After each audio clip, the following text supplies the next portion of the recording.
Di hari Valentine di tahun 2003, Akademi Kebudayaan Yogyakarta atau AKY, terutama sekali newsletter on off yang dipimpin Putut EA, mendatangkan Pram ke Yogyakarta.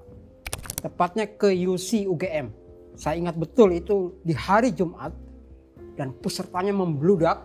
Selain yang menjadi pembicara lainnya yang tidak kalah punya pamor, Abdurrahman Wahid atau Gus Dur. Acaranya waktu itu adalah temanya Pram dan Kita. Dan inilah untuk pertama kalinya Pram memiliki acara dengan audiens sangat besar di Yogyakarta. Sejak ia keluar dari tanah pembuangan Pulau Buru di tahun 70-an akhir. Bukan acara ini yang akan kita bahas di Jas Merah episode kali ini, tetapi hubungan Pram dan Yogyakarta. Bersama saya tentu saja ya, sebagai pengampu program, Muhyiddin M. Dahlan. Adalah pertama-tama dan pada tahap utamanya membangun jiwa bangsa.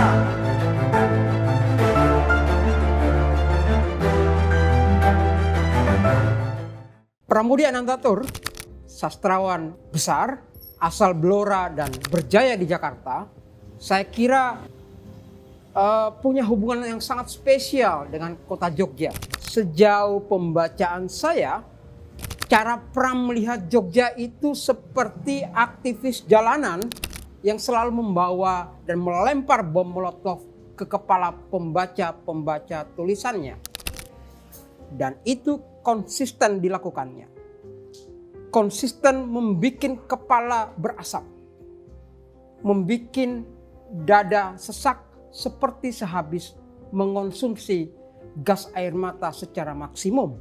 Dan saya rangkumkan kepada Anda 3 bom molotov yang dibawa Pram ke Yogyakarta. 1. Merevolusionerkan sastra Jawa. Pram atas nama Lekra memasuki Jogja di tahun 64 dengan satu misi akbar, membereskan sastra Jawa. Topik seminar 3 hari dari 27 sampai 29 Maret itu saya kira sangat sangar ya. Dan kalau nggak salah juga itu dibuka oleh Sultan HB9. Topiknya kira-kira begini, membina, coba lihat bahasanya, membina sastra Jawa revolusioner sebagai senjata di tangan rakyat untuk menyelesaikan revolusi Agustus 45 sampai ke akar-akarnya. Apa yang ada di kepala Pram ketika bertemu dengan sastra Jawa? Pram biasa mengilustrasikan Jawa itu dengan gamelan.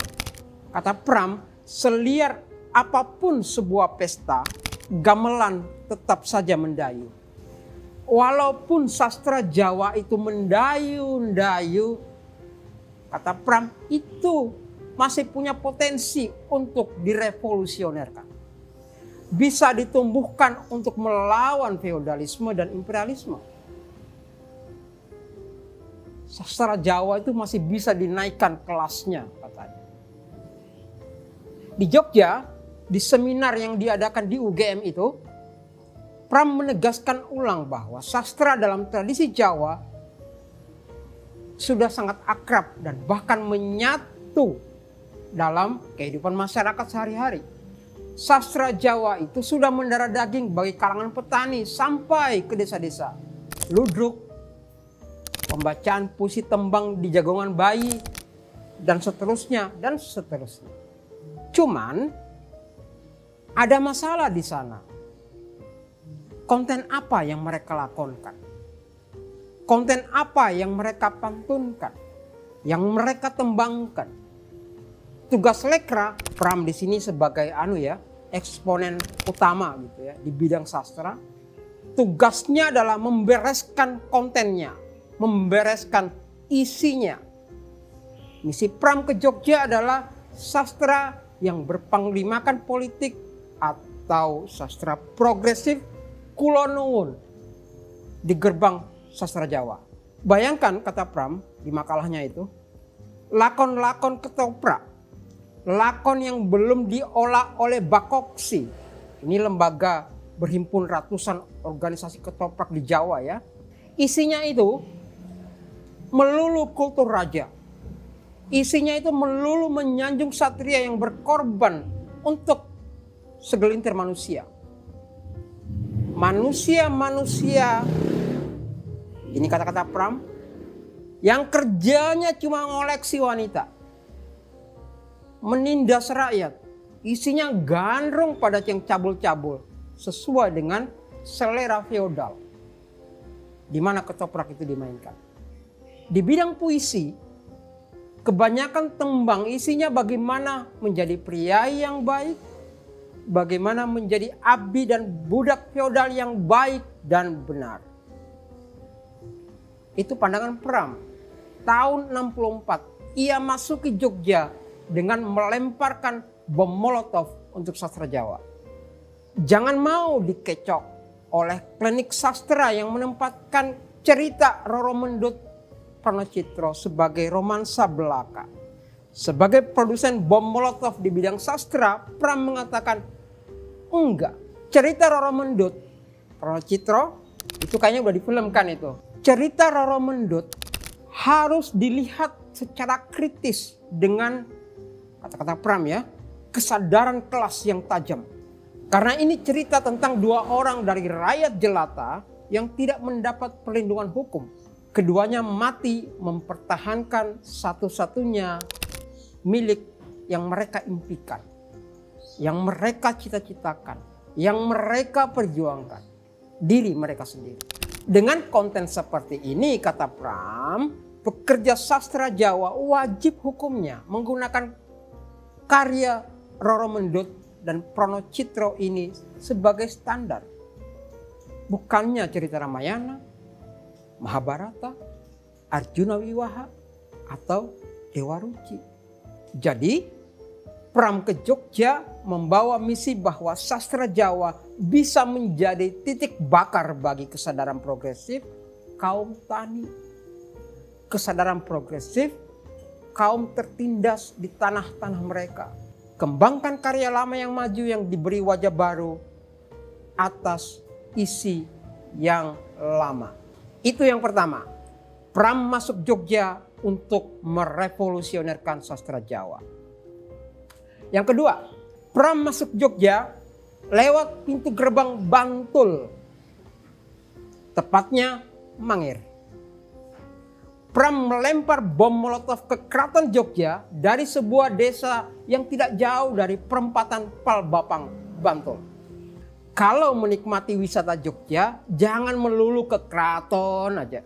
Malioboro kilometer 0. Sesekali buka Google Map, ketik Mangir dan Anda berangkat. Dan di sana Anda akan temukan pemandangan yang sungguh wah. Desa yang berbeda sama sekali dengan desa-desa lain di Jogja. Desa yang dikepung oleh jalan dengan nama-nama besar. Dan perwajahan desa ini seperti desa 2 abad yang lampau. Mangir adalah naskah drama dan naskah drama satu-satunya yang pernah dibikin oleh Pram di dunia ini. Drama Mangir adalah kitab keempat ya dari tetralogi Arokledes. Ya, Arokledes, Mata Pusaran, Arus Balik, dan terakhir Mangir. Dan Mangir menurut saya tafsir yang sangat keras bagaimana Pram meninju watak buruk para petinggi Keraton Jogja. Dalam hal ini Panembahan Senopati. Coba kalian bayangkan ya, sebelum kepala Mangir itu pecah berantakan di atas batu, tokoh dari tanah perdikan di Bantul ini lewat tangan Pram ya, bergumam dan mendesis.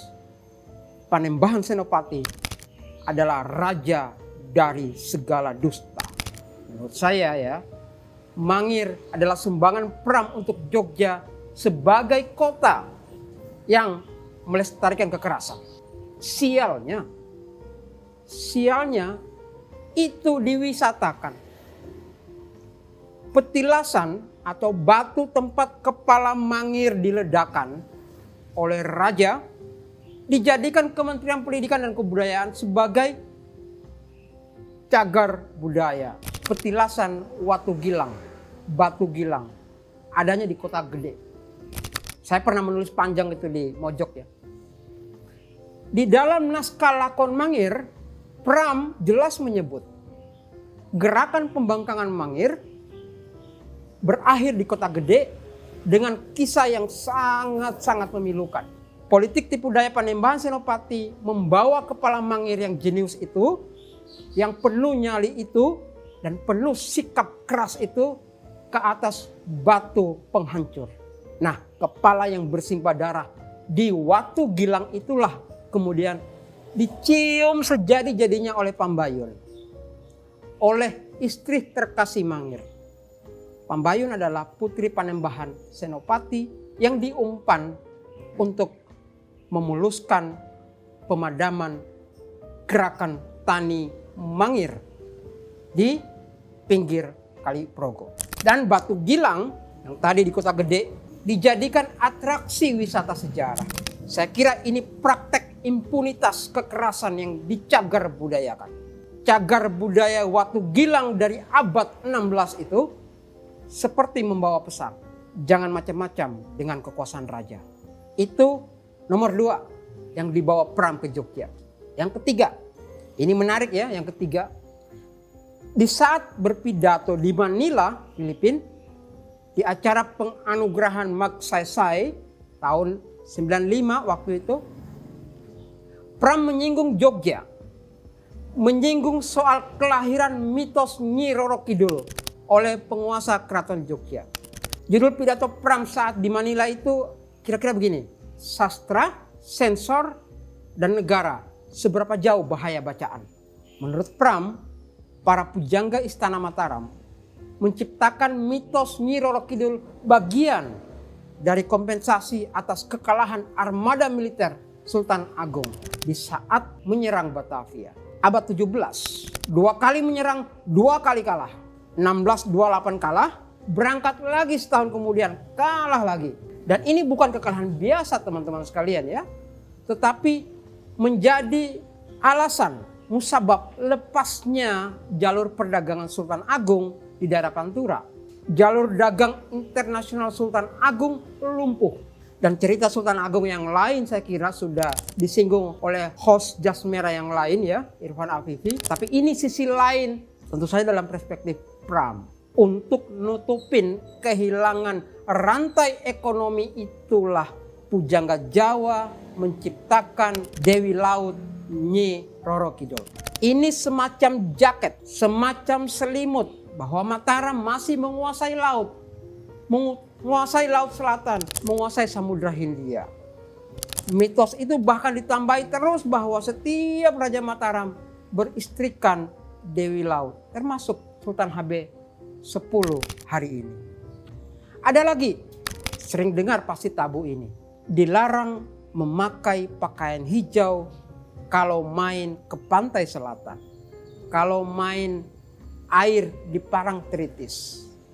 Menurut Pram, ini adalah pernyataan kebencian pujangga keraton atas company yang dibalut lewat cerita mitos. Hijau menurut Pram, ini tafsirnya ya, adalah representasi dari warna uniform serdadu Belanda. Ini kebencian yang dibalut secara simbolik. Kalah di alam nyata, menang di alam mitos. Dan Roro Kidul, Ratu Kidul, mitos yang lahir dari sejarah politik kekalahan total Mataram, Jogja. Ratu Kidul diciptakan pembesar Mataram lewat pujangganya untuk menjadi polisi batin rakyat Mataram, rakyat Jogja. Sangar toh? Itu tadi ya 3 bom Molotov yang disumbang Pram untuk Jogja istimewa yang membuat kepala kita berasap. Jas Merah, saya Muhyiddin M. Dahlan, disambung lain waktu.